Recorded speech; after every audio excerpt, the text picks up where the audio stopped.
Hello everyone and welcome back to another video. In today's video I'm going to show you how to add a subscribe form in Hostinger Website Builder 2026.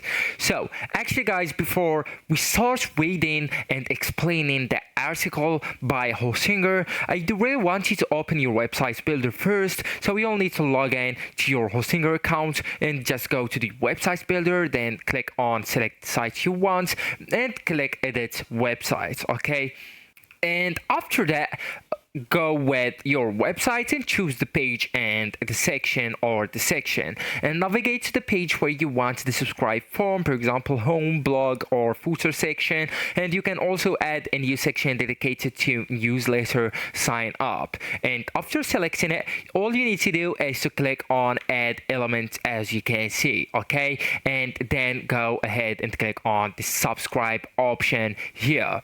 You can actually just select the page and it will be automatically placed on it, or you can just click and drag it into your page. Okay, it's here to add a subscription form section. Click add section and you will see this button on the horizontal border of any section. Okay, and as I said, from the menu on the left, choose subscribe form and select the preferred section template on the right and click on it.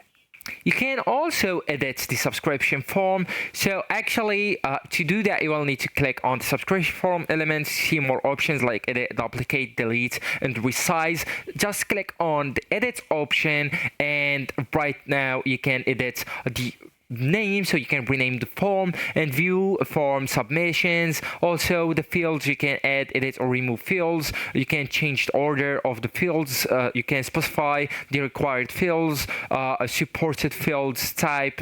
These are the supported fields type to change with them, extra. Also the buttons, the size, the animations, etc. So actually guys, that's it. This is the end of the video. Thank you so much for watching and goodbye.